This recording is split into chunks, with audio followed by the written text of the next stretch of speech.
What happens when the secrets of the past refuse to stay buried? Claire Whitmore was only 18 when she was cast out of a mansion on Nantucket, carrying nothing but a canvas tote and a child she swore to protect. For 20 years, she lived quietly in Providence, raising her daughter with dignity, hiding the truth of who the father was. That man, Richard Callahan, became a millionaire, a philanthropist, even a black belt in karate admired, untouchable, his reputation polished like glass. But secrets have weight, and children grow. Evelyn Whitmore, now 20, stumbles upon her mother's journals, and with them a name that changes everything. She trains, she fights, she prepares to step into an arena where her father is the sponsor, the star, the man who once erased her mother's life. Will she stay silent, or will she speak the truth before the world? Will justice finally land after 2 decades of silence? And what does it cost to fight not just for victory, but for dignity?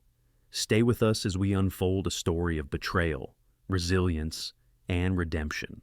Don't forget to like, share, and subscribe to Shining Stories. And now, let's begin. The storm came in from the Atlantic without mercy, rolling over the island of Nantucket with the sound of 1,000 drums. The air smelled of salt and lightning, the kind of weather that made people draw curtains tight and gather by warm lamps. Yet, on the edge of the Callahan estate, a girl stood trembling in the rain, clutching a canvas tote as if her life depended on it. Claire Whitmore was only 18, but she felt 40 that night. Her hands shook as she held her belly, still flat beneath her dress, whispering words no one else would hear. "I'll keep you safe," she promised the child within her. Her lips quivered. Her eyes burned. She had been told to leave, and the house behind her, grand and white, with its pillars and polished glass, was already closing its doors against her. Inside that mansion lived Richard Callahan, heir to a shipping fortune that seemed as endless as the ocean he commanded. At 24, Richard carried himself like a man twice his age, schooled in charm, polished in appearance. In public, he laughed easily, shook hands firmly, and remembered names as if they were treasures. But behind closed doors, calculation replaced warmth. His eyes narrowed like a hawk's, always measuring, always guarding his spotless image. Claire had once believed in another side of him. During the long summer evenings, when the staff had cleared the dining room and the air was filled with the sound of crickets, Richard had spoken to her gently. He asked about her favorite books, listened to her stories of growing up in a Cape Cod fishing family, even pressed her hand once with surprising tenderness. For a girl who polished silver and scrubbed staircases, that attention felt like sunlight. She thought it meant something. She thought he meant something.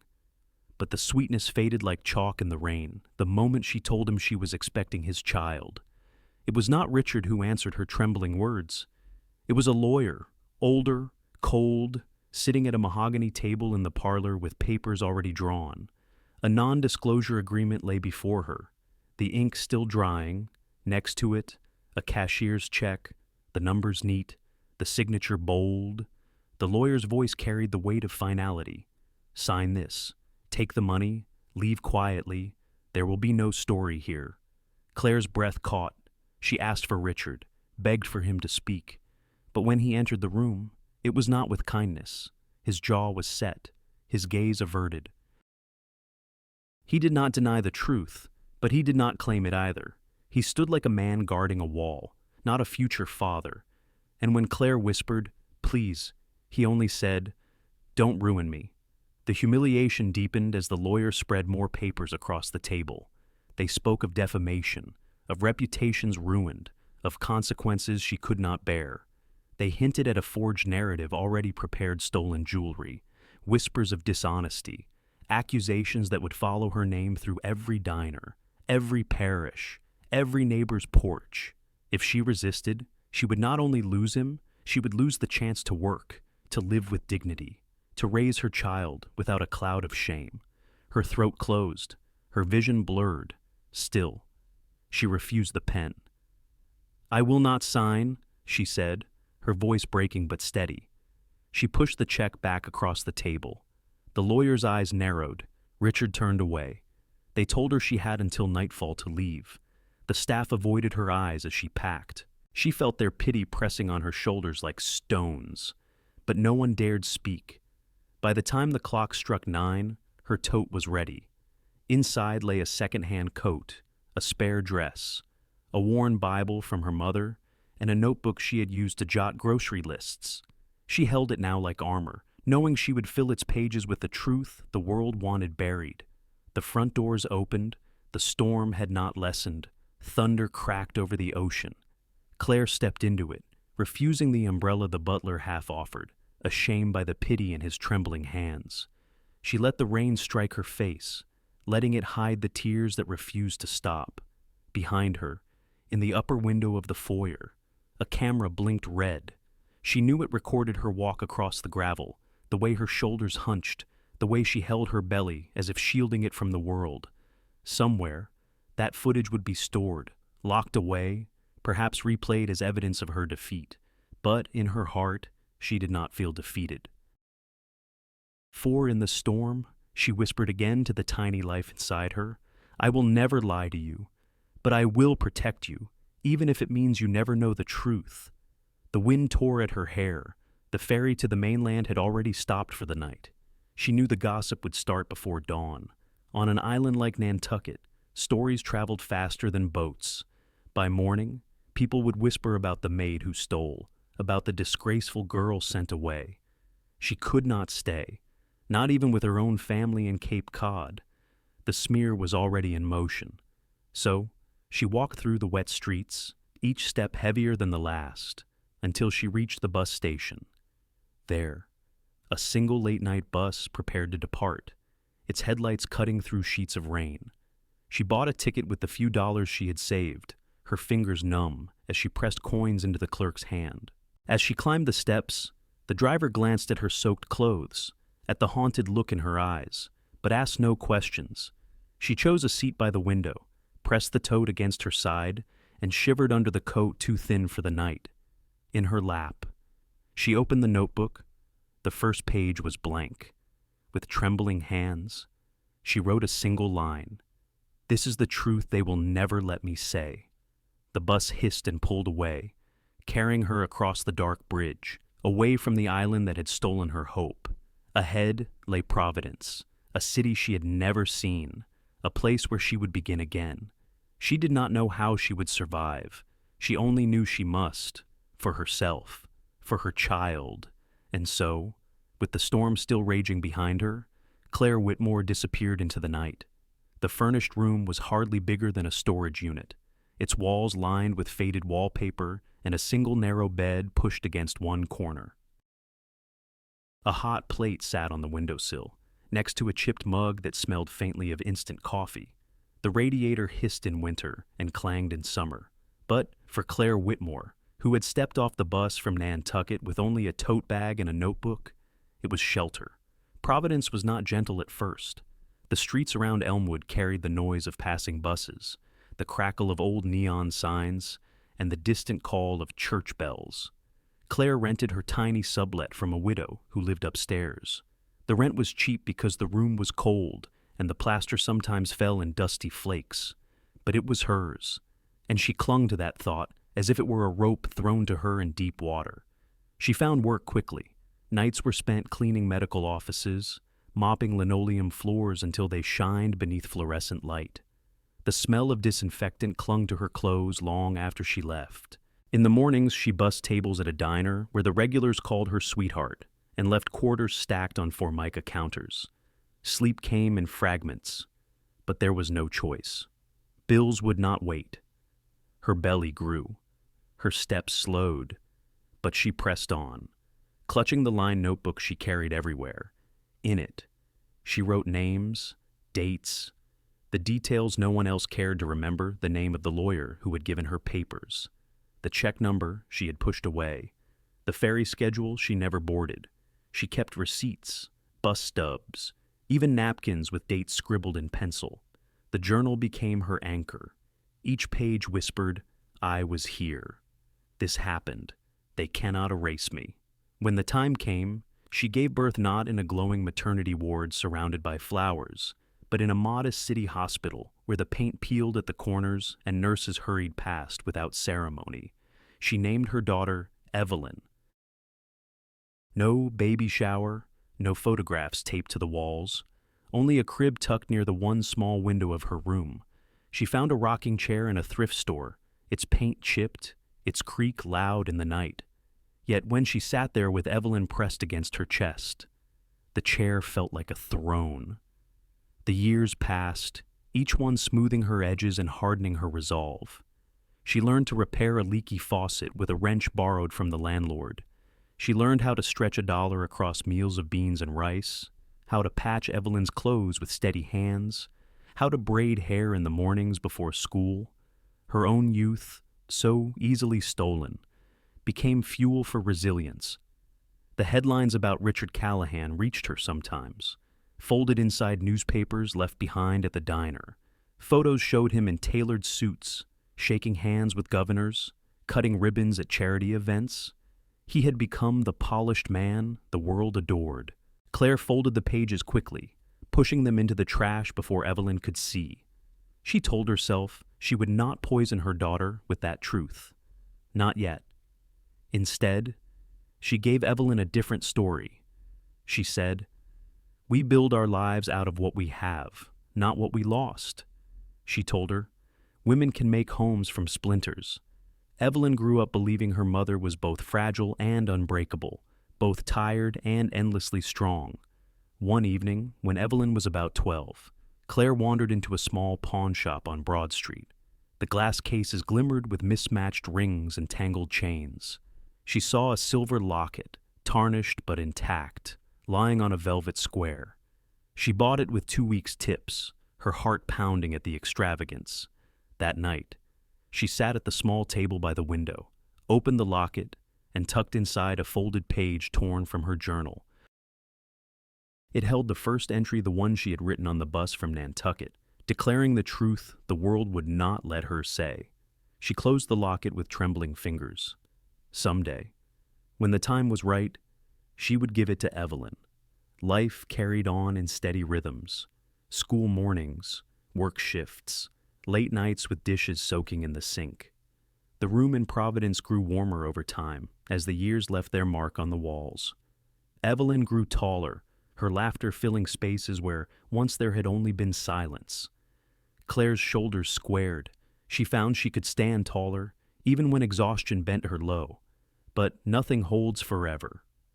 On Evelyn's 20th birthday, the celebration was simple: a cake from the corner bakery, a candle flickering against the dim wallpaper, laughter spilling into the night. Yet when Claire leaned back in her chair, she felt a cough rise deep in her chest. She pressed a napkin to her lips, waved off the concern, and forced a smile. But the cough did not leave. It lingered for days, rattling in the quiet hours, heavy and persistent. At the clinic, the doctor ordered tests. The word precaution was spoken, but Claire's stomach tightened all the same. As she sat in the waiting room, holding her notebook close, she felt the weight of years pressing down. She had built a life from splinters. She had raised her daughter in dignity. But now the past began to tap at the door, insistent and sharp. She looked at Evelyn, bright-eyed, strong, and thought, "The time may be closer than I planned." The cough would not leave. By the end of that week, Claire had stacks of folded laundry left untouched, and dust gathered in corners she usually swept away without thinking. On Saturday, Evelyn insisted on tidying the apartment while her mother rested. She wanted the room to feel fresh, safe, as if order could guard against sickness. She opened the closet and pulled down a box of scarves and winter things. The cardboard sagged from years of damp air, beneath wool and fleece. She found something wrapped in an old dish towel, soft with wear. Her hands paused. The bundle felt too heavy for fabric. She unfolded it slowly and found a journal. Lined pages filled with handwriting she recognized instantly. Her mother's script, neat but pressed hard into the paper, as though each word carried a weight that could not be erased. The first line stopped her breath. "This is the truth they will never let me say." Evelyn sat on the edge of the bed, light slanting through the blinds across her face. Her hands trembled as she turned the pages. Each one spilled open the summers of Nantucket, stories she had never heard. She read of grand halls, a young master of the house, and the quiet sweetness of evenings that turned into something more. She read of a sudden change, how warmth turned to ice, how a lawyer appeared with papers, how accusations were prepared to crush a girl who dared speak. The names burned her eyes, the lawyer, the threats, the mention of a cashier's check her mother refused. Evelyn pressed her palm against the ink as if to cool the fire rising in her chest. She had lived 20 years without knowing her father. Now, with each paragraph, the shadow took a name. Richard Callahan. She whispered it out loud. The sound filled the room like smoke. The shock did not explode all at once. It was slower, heavier, like ice breaking on a river. At first came disbelief, then anger, then grief so deep it felt like a hollow inside her. She thought of her mother, 18, humiliated, abandoned, and grief turned to rage. But rage was not enough. Another flame lit beside it, a demand for dignity, for truth, for justice. She closed the journal and reached for her phone. The screen glowed in the dim light, her fingers unsteady as she typed the name. There he was, Richard Callahan, polished in every photograph. Silver hair at his temples now, still handsome in that sculpted, public way, smiling beside senators at charity galas, speaking on panels about leadership and legacy, his foundation funding scholarships in hospitals. To the world, he was a man of character. To her, he was a lie wearing a suit. She clicked through images until one made her freeze. Richard stood barefoot on a mat, dressed in a white jai black belt knotted firm at his waist. He bowed to an instructor, then posed with children in crisp uniforms. His biography bragged about his discipline, his passion for karate, his dedication to strength of mind and body. Evelyn's stomach twisted. He had used his power to bury the truth, then built his reputation on honor. The contrast was unbearable. She searched deeper, scrolling through pages of results, headlines, interviews, glossy magazine spreads. Then, tucked among the news, a poster image caught her eye. The Callahan Challenge Cup, a karate invitational scheduled in Boston, 6 months from now, hosted and sponsored by the Callahan Foundation. The banner promised competitors from across the region, crowds, cameras, prestige. Her pulse quickened. She clicked the link, reading every detail. It would be held in a grand arena, covered by reporters, attended by local leaders, and Richard himself would be there, shaking hands, presenting trophies, bowing in front of cameras. It felt like lightning striking her heart. For the first time since opening the journal, she felt something more than grief or fury. She felt direction, a place, a date, a stage where truth could no longer hide. She shut the laptop slowly. The journal lay open beside her, its pages breathing in the still air of the room. She picked it up, held it against her chest, and closed her eyes. No more shadows, no more unanswered questions. She was done being a secret, done being a question mark. Her life had been lived in the absence of a name. That absence ended tonight, in the living room. Claire coughed again. The sound muffled through the thin door. Evelyn opened her eyes, steady now, and whispered to herself, "The time has come." The door to the dojo creaked as Evelyn pushed it open. The smell of pine and polish wrapped around her. Mats spread across the floor in neat rows, their edges taped tight. She wore borrowed sweatpants, a plain t-shirt, and sneakers she had scrubbed clean the night before. Her heart pounded as if she were stepping onto a stage. She had no experience, no uniform, no plan beyond the stubbornness that brought her here. Behind the desk sat a man with short brown hair, a calm face, and eyes that seemed to measure without judging. He rose to greet her. "First class," he asked. His voice was steady, patient. She nodded. His name was Michael Hayes, 35, broad-shouldered, but with a limp so slight you only noticed it when he walked a long distance. Years ago, he had fought in tournaments that filled small arenas. An injury ended his rise, but not his love for the art. Now, he taught students of all ages in this Providence dojo, carrying himself like a man who had found peace with both victory and loss. Michael looked at Evelyn's posture, the way her fists clenched even when she was trying to appear calm. He saw anger in the stiffness of her shoulders, grief in the way her eyes darted as if expecting attack. He gave her no lecture, only a quiet line. Discipline is a path, not a sprint. If you walk it, it will take you farther than rage ever will. The first days humbled her. She tripped over her own feet while trying to bow. Her wrists ached after push-ups she could barely finish. The first time she tried a front kick, her shins smacked the pad wrong, leaving a purple bruise. Her breath came fast and shallow. She flushed with frustration as other students moved with ease. Still, she returned. Michael corrected her stance, pressing her heel an inch back, nudging her elbow into guard. He taught her to count in rhythm, each strike measured. He explained that bowing was not about ceremony, but respect for the space, for the teacher, for herself. Evelyn absorbed it all, stumbling, sweating, learning, at home. Claire noticed the change. Her daughter came back smelling of sweat and disinfectant mats. Her t-shirt clung with effort, her hair damp, her steps heavy. Yet her eyes carried a light not seen in months. Claire said nothing. She only folded a blanket across the couch, stirred soup on the stove, and smiled in silence. She suspected why Evelyn had taken this path. She blessed it quietly, without asking. A routine began to take shape. Evelyn woke before sunrise, lacing shoes for a run along quiet Providence streets. After classes at the community college, she hurried to the dojo. Work shifts filled the evenings, tips stuffed into her pocket, tired feet dragging her home. But before bed, she stretched on the small living room floor, her arms reaching, her breath slow, her muscles trembling as she held the poses. The notebook she once saw as her mother's anchor now became her own. She tracked laps, calories, mistakes, and progress. Words filled pages like steady drum beats.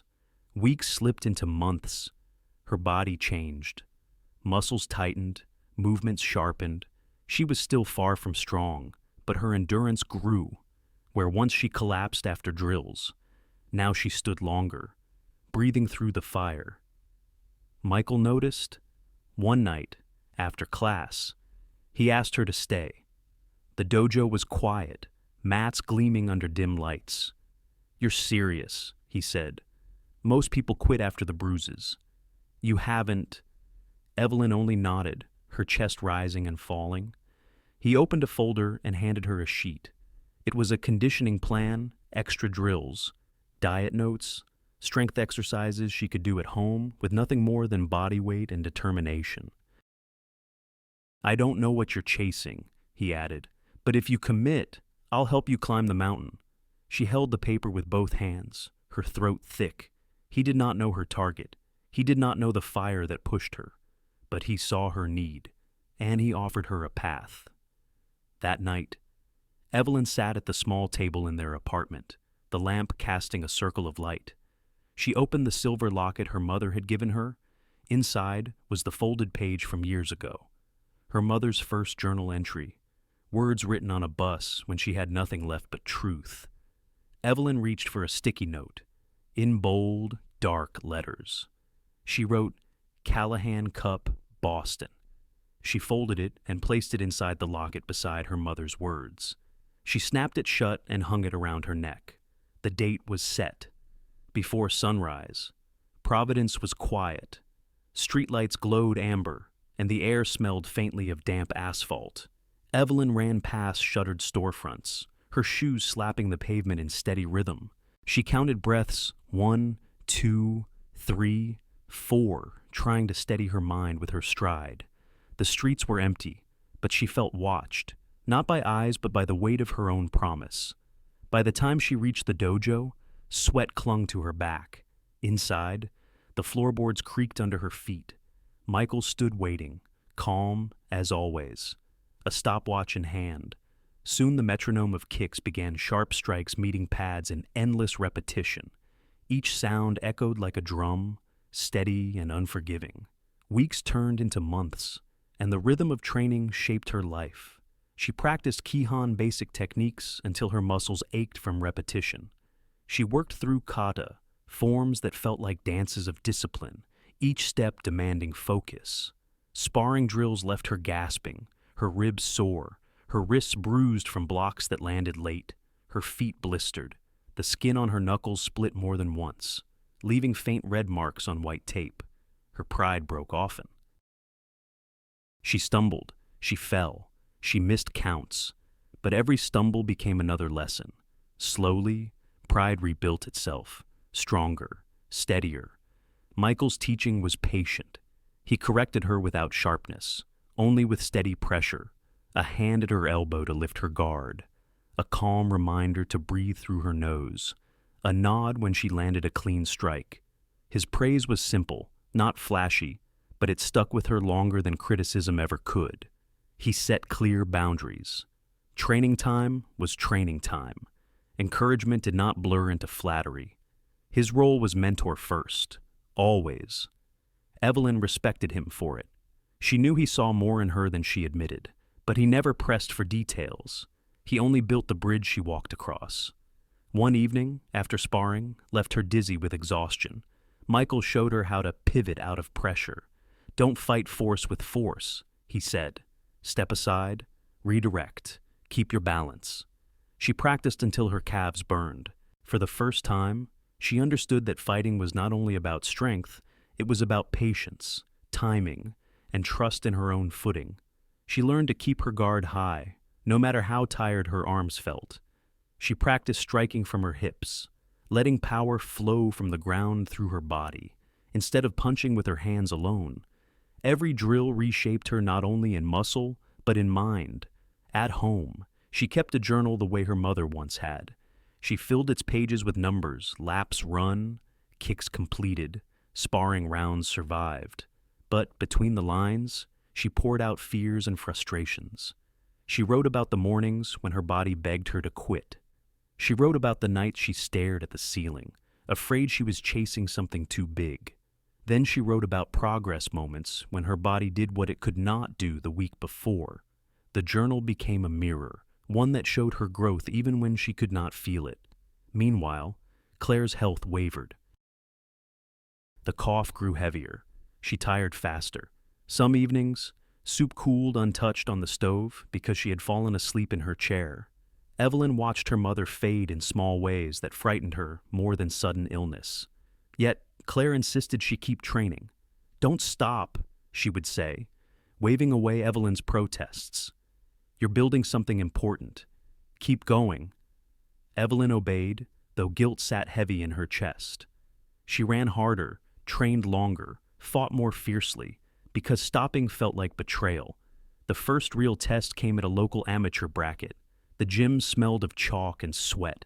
The crowd was small parents, siblings, a few curious neighbors, but to Evelyn, it felt enormous. She wore a borrowed jai, her belt tied awkwardly. Her heart pounded as she bowed to her opponent. The fight was messy. She stumbled more than once, forgot her rhythm, nearly panicked when the other girl pressed hard.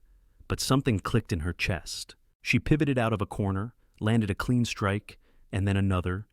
The crowd clapped. Michael's calm voice anchored her from the sidelines. When it ended, Evelyn's arm was raised. She stood dazed, a small plastic trophy pressed into her hand. It was cheap, its base uneven, but it felt heavier than gold. For the first time, she knew she could fight not just for herself, but for something greater, for her mother, for truth, for a past that deserved light. That night, she placed the trophy on the small dresser in their apartment. Claire smiled when she saw it, her eyes wet. Evelyn knew the victory was small, but the certainty it brought was enormous. Michael noticed it too. A few days later, he spoke to her after class. "You need bigger lights," he said. "Regional tournaments, crowds, noise, pressure. You should test yourself there." His words lit a spark. The path was narrowing, leading straight toward Boston, toward the Callahan Cup. Evelyn tightened her fists and nodded. The mountain was waiting. After a long practice, Michael walked Evelyn to the curb. The night was cold, the air sharp against their skin. He handed her a paper cup of coffee, steam curling into the dark. They stood side by side, shoulders brushing but not leaning. Words came slower in moments like this because they mattered. Their bond deepened in small, ordinary ways. Michael loaned her books he thought she might enjoy: memoirs of athletes, essays about resilience, even a collection of poetry. She returned them with notes in the margins, her handwriting neat and deliberate. Some nights after class, they ate takeout together, cartons of lo mein spread across the dojo's front desk. They talked less about victory and more about fear, about the grit it took to keep showing up when no one clapped. Michael had a way of listening that made silence feel safe. He never pressed for details she wasn't ready to share. He simply made room for her voice when it came. For Evelyn, who had lived with secrets she wasn't allowed to touch, that patience felt like kindness she didn't know she needed. Training shifted too. Michael insisted on recovery days, teaching her that rest was part of discipline. He showed her how to ice sore muscles, how to stretch gently, how to breathe into pain without forcing it. Sundays sometimes brought long drives to the Rhode Island shore. They would stand by the water, bundled against the wind, watching waves crash against rocks. The ocean reminded Evelyn of her mother's words: "Women build lives from splinters." She carried those words like a shield. Claire noticed the change. She saw her daughter come home not only stronger, but softer, her eyes calmer, her laughter easier. She watched the way Michael respected her, never crossing lines, never asking for more than she could give. It eased something inside her. She began to believe her daughter might have a future not defined by past betrayal. In the evenings, when Evelyn trained or studied, Claire sometimes sat at the kitchen table with pen and paper. Her cough still lingered, her body slower than before. She started writing a letter addressed only with the words, "For when I am gone." She folded it once, then again, and tucked it into a drawer. She prayed the time would not come soon, but she wanted her daughter to have words to hold when she could no longer speak them. Evelyn's sparring grew sharper. Crowds no longer rattled her as they once did. She learned how to breathe when noise surged, how to keep her center even when pressed to the edge of the mat. Michael drilled her on staying calm, on not chasing points, but creating them. Under pressure, she found a steadiness that surprised even her. Michael remained careful. He was coach first, companion second. Even when their conversations lingered, even when their walks stretched long, the line was always clear. Evelyn trusted him because of that clarity. Trust, she realized, was not about closeness, but about safety. The path ahead seemed clearer each day. Then, one evening after class, Michael handed her an envelope. It carried the logo of a regional martial arts association. Inside was an invitation to a qualifier that fed into the Callahan Cup. Her name was on the radar now. The same event she had circled in her locket, the same stage where Richard Callahan would stand, was no longer a distant dream. It was a possibility within reach. Her chest tightened as she read the details, excitement tangled with fear. She had wanted this. Now it was here. She looked up at Michael. He nodded, his eyes steady. "It's time," he said. That night, Evelyn couldn't sleep. She lay awake staring at the ceiling, the locket warm against her chest. She pictured the arena, the lights, the man who had abandoned her mother. She whispered into the dark, "I'm coming," but fate has a way of reminding us that no path is walked without shadows. A few nights later, as she bagged her gloves after late practice, she noticed headlights outside the dojo. A black sedan sat idling across the street. Its windows were dark, its engine low and patient. A man in a dark coat leaned against the hood, smoking, his gaze fixed on her. Evelyn's stomach tightened. The air felt colder. She turned away, forcing her breath to stay even. The car did not move as she walked down the block. It only waited.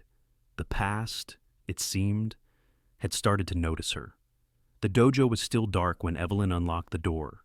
She liked to come early, when the air smelled faintly of pine and yesterday's sweat, when silence made the mats feel like sacred ground. She slipped off her coat, bent to straighten the edge of the mat, and froze. A business card had been slid under the door. The white rectangle sat neatly against the polished floor. She picked it up with careful fingers. Daniel Mercer, Callahan Security, head of risk. The name looked simple, but her stomach tightened. The past had found a new face. Later that day, the man himself appeared. He was tall, broad-shouldered, his posture still military even at 46. His hair was clipped short, his coat long and dark. His expression carried the weight of someone used to being obeyed. He asked, politely, for a conversation. They sat across from each other in the empty dojo office. His words were smooth, his tone measured, almost kind. Yet every phrase dripped with warning. He praised her discipline, noted her quick rise, called her a promising athlete. Then he suggested the spotlight might be too harsh for someone so young. He offered the idea of cash assistance, scholarships, support, if only she chose a quieter path. Evelyn sat straight, her hands folded in her lap. The kindness in his voice reminded her too much of the lawyer her mother had described in her journals. Polite sentences wrapped around sharp blades. Daniel leaned closer. He mentioned Providence addresses he should not have known. He spoke of health inspections that could become troublesome for small local businesses. He hinted at opportunities that disappeared quietly for those who drew the wrong kind of attention. Evelyn felt the echo of her mother's story rising in her chest. She saw the same script unfolding the powerful writing rules, the powerless expected to accept them. For a moment, fear brushed her ribs like cold fingers, but she refused to let it show. Her voice stayed calm. "I appreciate the concern," she said, "but I'm not interested." His smile was thin. He slid another card across the table and stood. "In case you change your mind," he said. Then he left, footsteps measured, coat swaying with each stride. When Michael arrived later, Evelyn told him what she could without breaking her mother's privacy. She spoke of pressure, of veiled threats, of an offer she could not take. She did not mention Richard's name, not yet. Michael listened, his jaw tightening, his eyes steady. He did not ask questions she wasn't ready to answer. Instead, he made adjustments. From then on, he insisted on safer rides home. He controlled communications for tournament registrations, making sure her information stayed guarded. He doubled down on training drills, not only for strength, but for focus, teaching her how to hold her ground when intimidation pressed hard. Evelyn trained harder, fueled not just by the fire of justice, but by the shadow that now followed her steps. Every punch into the pad felt sharper, every pivot felt steadier. She was no longer just preparing for competition. She was defending her right to stand in the light. At home, another storm brewed. Claire's test results came back. The doctor's words were careful, his tone clinical. It was not dire, not yet, but it was not simple either. Treatment would require time, money, patience, 3 things they did not have enough of. Evelyn sat at the kitchen table, staring at the folded papers while her mother stirred tea as if nothing had changed.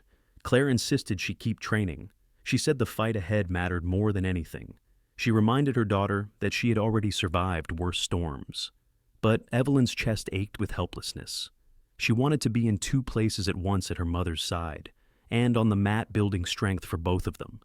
Each choice felt like betrayal of the other. The nights grew heavier, still. She ran through the streets before dawn, still. She drilled until her arms shook, her journal filled with more than numbers now. She wrote about fear, about responsibility, about the weight of carrying her mother's dreams and her own in the same small body. One evening, as she locked up the dojo, headlights swept across the windows. A black sedan idled at the curb, the same car she had noticed before. Daniel Mercer sat behind the wheel, his face faintly lit by the glow of a cigarette. He did not step out, he did not need to. His patience was its own threat. He believed time would soften her. He believed pressure would bend her. Evelyn tightened her fists inside her pockets.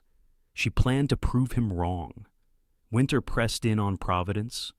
The dojo windows fogged each night, breath clouding the glass, sweat dripping onto the mats. Evelyn counted to 8 on every exhale, forcing her lungs to slow, teaching her body how to keep going when everything hurt. Training sharpened. Michael pushed her into southpaw counters, forcing her to switch stance mid-round. He drilled angle changes until her calves burned. He taught her to breathe in rhythm, to never let panic steal her oxygen. When she faltered, he reminded her, calm is strength. On quiet evenings, Michael studied footage on his laptop. He had found clips of Richard Callahan's public karate demonstrations, charity events, corporate wellness expos. In the grainy videos, Richard smiled for cameras while throwing clean strikes. His form was polished, but Michael pointed out habits: how he favored his right hip, how he left his chin high after certain combinations. Evelyn watched carefully. Every flaw became a seed she tucked away. Outside the dojo, life carried on. Providence was kind but curious. Neighbors noticed her coming and going, whispering about the girl who trained until midnight, about the coach who drove her home. Most whispers were harmless, but Evelyn learned quickly to guard her privacy. She spoke less, listened more, and smiled politely when people asked questions that went too deep. At home, Claire grew quieter. She still cooked, still smiled, still folded laundry with practiced hands. But she napped more often, her head nodding in the chair by the window. Evelyn noticed. She tucked blankets around her, filled glasses of water before Claire asked, stood watchful even in silence. Love made her more protective. Determination became her daily fuel. Michael noticed too. Without a word, he invested in headgear and fresh pads for her training. He paid out of pocket. When she asked, he shrugged. "It's a loan," he said. He never mentioned payback again. Not every day was victory. During one sparring session, Evelyn misstepped. A partner's kick landed hard against her ribs, knocking the air from her lungs. She staggered, bent over, fighting for breath. She cried in the locker room, hot tears mixing with sweat, anger at herself burning through the pain. But when the bell rang for the next round, she tightened her belt, wiped her face, and returned to the mat. The setbacks carved resilience deeper into her bones. Weeks turned to months. The season shifted, snow piling on sidewalks, nights long and cold. Evelyn kept running, breath visible in the frosty air. She kept journaling, each page filled with notes about balance, about fear, about the courage it took to stand up again after being knocked down. Then came the letter. It arrived in a plain envelope, her name typed clean across the front. Inside was confirmation Evelyn Whitmore had qualified for the Callahan Cup bracket. The name appeared as E. Whitmore, neutral and unassuming. But to her, it carried fire. Her hands shook as she held the paper. She read the words again and again, as if repetition could make them more real. 6 months ago, she had circled this date in her locket. Now it stood before her, no longer a dream, but an entry on a tournament list. Claire hugged her when she shared the news. "I knew you could," she whispered, though her cough broke the words in half. Michael nodded with quiet pride. "Now the work gets harder," he said, "but you're ready." That night, the apartment was silent. Claire had gone to bed early. The city outside hummed faintly with winter traffic. Evelyn sat at the small table, lamp glowing beside her. She held the silver locket in her hands, sliding the chain through her fingers. Inside, the folded page from her mother's journal waited, paired with the sticky note she had added months ago. She opened it, looked at the words, then closed it again. She thought of the arena, the lights, the microphone that might be pressed into her hand if she won. She imagined the crowd, the cameras, her father's face among them. She whispered into the still air, "When the time comes, I'll say it clean." The locket rested warm in her palm. The future, heavy and sharp, felt closer than ever. On a gray afternoon, the sky hung low over Providence. The air was cool. the kind that pressed against the windows and dimmed the light inside. Claire sat at the small kitchen table with a silver locket in her hand. Evelyn stood across from her, still in her training clothes, her hair damp with sweat. Claire's eyes were steady. Her voice was soft. "It's time," she said, holding out the locket and a folded note.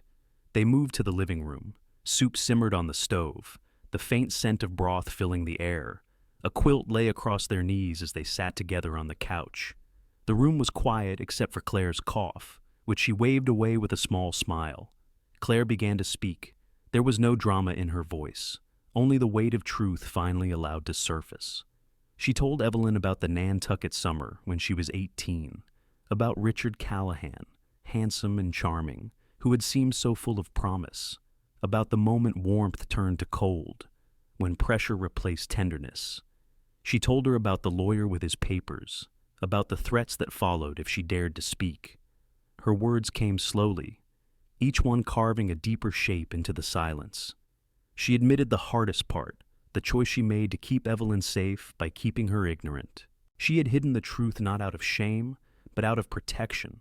Evelyn listened with tears rising hot in her eyes.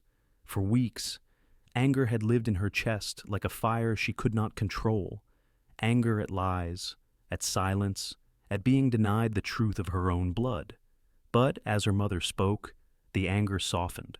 She saw the shape of her mother's courage, the kind that endured humiliation, loneliness, and sacrifice, all to shield a child. She reached for Claire's hand. "I understand," she whispered, and she meant it. They sat that way for a long time, the quilt warming their laps, soup cooling on the stove, mother and daughter, no longer divided by secrets. They agreed on one thing: the truth belonged to Evelyn now. What she chose to do with it would be her decision. Claire had carried the burden for 20 years. It was no longer hers to carry alone. That evening, Michael visited. He brought groceries, bags filled with bread, fruit, and a carton of milk. He noticed the leaky faucet in the sink and fixed it without being asked.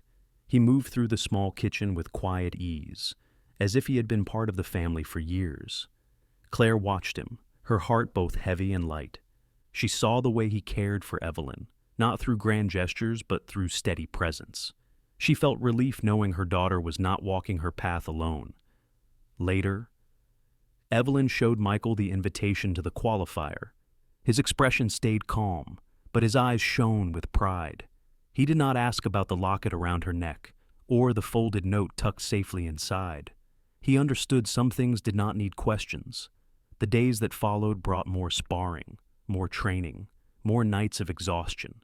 But they also brought new calm. Evelyn no longer trained out of fury. She trained out of clarity. Each strike, each pivot, each breath felt anchored by her mother's blessing. One evening, as they sat together, Claire touched the locket resting against Evelyn's chest. "If the time comes," she said, her voice steady though her breath was thin, "tell it clean. Tell it once, then let it go." Evelyn nodded, her throat too tight to speak. She understood what her mother meant. The truth was not a weapon to wield again and again. It was a burden to be released, a wound that needed light to heal. That night, Evelyn lay in bed with the locket still around her neck. She closed her eyes, and dreams came quickly. In them, she stood beneath bright lights, the mat firm under her feet, the crowd roaring around her. A microphone was pressed into her hand. She spoke her name clear, unshaken, and the sound of it filled the arena. She woke with tears on her cheeks and a fire in her chest. The path ahead was narrow, but she was ready to walk it. Boston's arena hummed with energy. Banners hung from the rafters, bold letters spelling the Callahan Challenge Cup. The floor gleamed, freshly taped mats waiting beneath bright lights.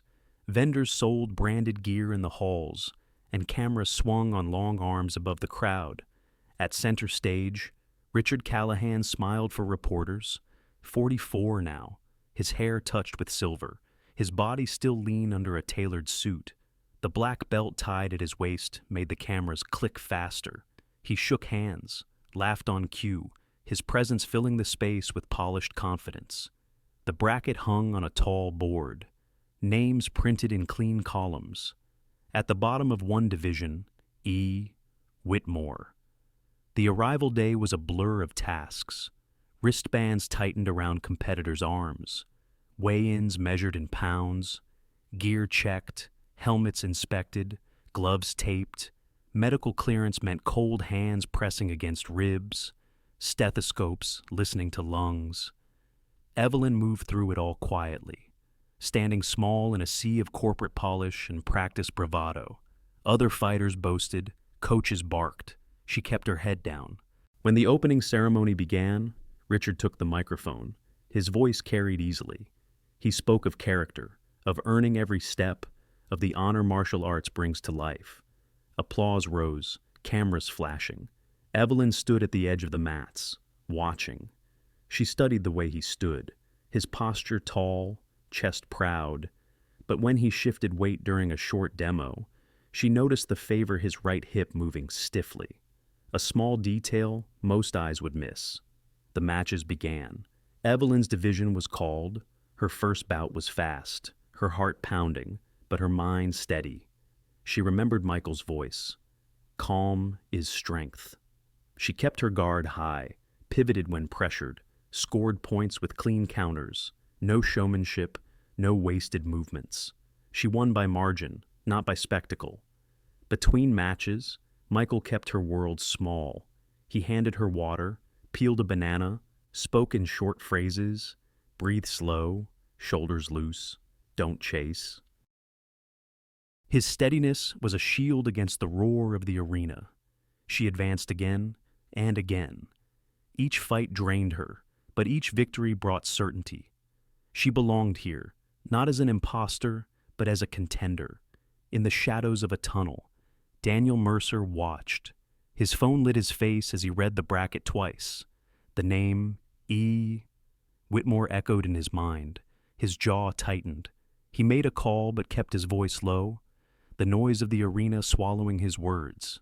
By late afternoon, the announcer's voice rose above the din. "Ladies and gentlemen, for our final exhibition." The crowd hushed, then leaned forward. A surprise challenger will face none other than our sponsor, Mr. Richard Callahan himself. The arena erupted in cheers. Cameras swiveled. Spotlights crossed the mats. Richard stood, bowing with theatrical grace, his black belt gleaming under the lights. He moved toward the mat, unbuttoning his jacket, the crowd chanting his name. Evelyn's bracket path aligned. If she continued, if she held her ground, her final fight would not be against another nameless opponent. It would be against him. The sound filled her ears like waves crashing. She tightened the laces on her gloves, the tape wrapped snug around her wrists. Michael checked her helmet, tugged the straps firm, then pressed his hand briefly on her shoulder. She stepped onto the floor. The mat under her feet felt like a drum, vibrating with every cheer. Her name was called E. Whitmore. The sound echoed. Her heart beat once, heavy, then steadied. She bowed, rose, and prepared to fight. A bow, a bell. The sponsor and the mystery finalist stepped onto the mat. Richard Callahan raised his hand toward the crowd, smiling wide, the picture of confidence. Evelyn bowed low, her eyes steady, her breath slow. He smiled for the cameras. She breathed for the truth. The match began. Richard pressed forward with power and pride. His strikes were sharp, his footwork loud with authority. He expected dominance, the kind that earned applause without question. Evelyn moved lighter, angles sharp, counters quick. She blocked, pivoted, and landed clean points that snapped against pads with crisp sound. She recognized him in motion. The tells she had studied for months revealed themselves under pressure. The slight dip of his shoulder before a kick, the way his chin floated high after a combination, the rush that came when he was behind, desperate to reclaim control. Each mistake became her opening. Each opening became a point. The crowd, polite at first, grew louder. Commentators leaned in. This finalist fights like she has a reason, One said. Another added, "There's a story here." The buzz rose, electricity filling the arena as every exchange drew shouts and applause. Between rounds, Evelyn sat on the stool, helmet tipped back. Michael knelt beside her, his hand resting briefly on her knee. His voice was calm, a dock in a storm. "Breathe. See. Choose." She nodded, chest heaving, sweat trickling down her neck. Across the mat, Richard adjusted his belt, his jaw clenched tighter now. The second round began. He pressed harder, power behind every strike. She stayed composed. Pivot, guard, counter. The rhythm built, and with it came certainty. In the final exchange, he lunged. She slipped to the side, pivoting out, and struck clean across his guard. The sound cracked through the arena. The referee's hand shot up. Point, match. The bell rang. Silence followed. For a moment, the arena held its breath. Then cheers broke like a wave. Evelyn stood tall, helmet still on, chest rising with each breath. The referee reached for her hand, ready to declare victory. She raised her own hand first. She unfastened the helmet, lifted it free, and let her hair fall loose. The noise swelled, then stilled again. Curiosity holding every seat. She looked to the cameras, to the crowd, to the man across from her, whose smile had already begun to fade. Her voice carried clear through the microphone. "My name is Evelyn Whitmore. I am the daughter of Claire Whitmore." Gasps scattered the stands. Flashes from cameras erupted. She did not shout. She did not accuse. She spoke one sentence more. 20 years ago, my mother was cast out and silenced. Today, her name stands here. The words landed like a stone in a pond, ripples spreading in every direction. Richard's face drained of color. His hands dropped to his sides, his mouth tight, his eyes darting as if searching for escape. Daniel, watching from the tunnel, stepped back into the shadows, phone sliding into his pocket. The mat no longer felt like a stage. It had become a courtroom, and Evelyn had spoken the truth aloud. The next morning, the headlines were clear, not about earnings, not about sponsorships or speeches. They spoke of a name, of a locket, of a promise kept in front of thousands. News outlets ran the clip again and again. The helmet lifted, the words spoken. The look on Richard Callahan's face as recognition struck him. For years, his reputation had been spotless. Now, cracks ran through every polished surface. Boardrooms panicked. Statements were drafted and redrafted. Press secretaries worked overtime, phones buzzing with demands for explanations. Past whispers that had been ignored began to gather weight. Old stories surfaced. Former staffers who once stayed silent found courage to speak. What had been rumor hardened into formal complaints. Daniel Mercer resigned quietly, a single line on a press release, to pursue other opportunities. Those who knew him understood better. He had seen the storm building and stepped away before it swallowed him. Richard's empire did not collapse overnight, but it wavered. Investors frowned. Partners withdrew. His name no longer opened doors without question. The man who built a career on honor now carried the weight of disgrace. In a small apartment in Providence, Claire sat with a cup of tea and a box of tissues. She watched the recording on a laptop screen, her daughter's voice steady as stone. Relief loosened something tight in her chest. Tears slid down her cheeks. But they were not only from grief, they carried release. For 20 years she had lived with silence pressed against her mouth. Now the truth had been spoken in daylight. When Evelyn returned to Providence, the dojo greeted her with applause. Students stood, clapping, cheering, some with tears in their eyes. It was not the applause of fans. It was the applause of family, of people who knew how much had been carried, how much had been risked. Michael stood a little apart, smiling quietly. Later that evening, when the noise had faded, he took her hand. He slid a simple ring onto her right hand. Not a diamond, not a spectacle. A promise for the path ahead. Evelyn's throat tightened. She nodded, the locket still warm against her chest. Months later, On a stretch of New England shore, they chose a wedding as simple as the ring, folding chairs in the sand, salt air whipping hair and hems, friends from the dojo, neighbors from Providence, a small circle bound not by wealth, but by witness. Claire, wrapped in a shawl, sat smiling, her cough quieter now, her eyes shining. She saw her daughter stand in sunlight, no longer hidden. Life settled into rhythms. Evelyn taught beginners on Saturdays, small children who tripped over belts, teenagers who rolled their eyes at push-ups. She told them martial arts was not only about winning fights. It was about carrying truth without letting it crush you, about standing steady when storms pressed hardest. She kept training, kept journaling, but with a new calm. She no longer wrote only of fear or anger. She wrote of gratitude, of quiet mornings, of the strength that comes when people stand beside you instead of against you. Then, one afternoon, a letter arrived. Thick paper, heavy envelope, the name of a Boston law firm embossed across the top, the same firm that once tried to silence her mother. Evelyn unfolded the page slowly. The words were brief, an acknowledgement of past harm, a line that read deep regret. Attached was a receipt of a donation made in Claire's name to a women's shelter in Massachusetts.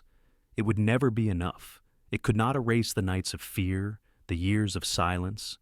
But it was something real, proof that truth, once spoken, left marks even on those who tried hardest to bury it. Claire held the letter in her lap. She touched Evelyn's cheek and said, "Only, we stood. That's enough." That evening, Evelyn placed the locket on her nightstand. Beside it, in a new frame, sat the first page of her mother's journal, the words written on a bus 2 decades ago. "This is the truth they will never let me say." Now, the page no longer felt like a cage. It felt like a foundation. The final image was simple: a locket resting in the glow of a lamp, a journal page preserved, a family, small but whole, that had learned to stand tall without losing their tenderness. Life often asks us to carry burdens we never chose. Claire carried shame that was not hers, yet she transformed it into dignity and love for her daughter. Evelyn carried the weight of a secret she never asked to inherit, yet she found the courage to confront it. Their story reminds us that pain, though heavy, can be reshaped into strength. For those of us who have lived long enough, we know betrayal, disappointment, and silence can cut deeply. But we also know healing does not come from hiding. Healing comes when truth is spoken with clarity, when we decide not to let the wrongs of others define who we are. Richard Callahan's wealth and reputation could not protect him from the truth. Time revealed what power tried to bury. And Evelyn's greatest victory was not winning a match. It was standing in the light with her head high, choosing honesty over fear. The lesson for us is simple. Justice may come slowly, but it comes. The love we pour into others, even in the hardest times, plants seeds that will one day bloom. And dignity quiet, steadfast dignity can outlast any lie. Thank you so much for spending your time with us and walking through this journey of courage, truth, and love. If this story touched your heart, please give it a like. Share it with someone who may need the reminder. And don't forget to subscribe to Shining Stories for more meaningful tales. Your support helps us keep these stories alive.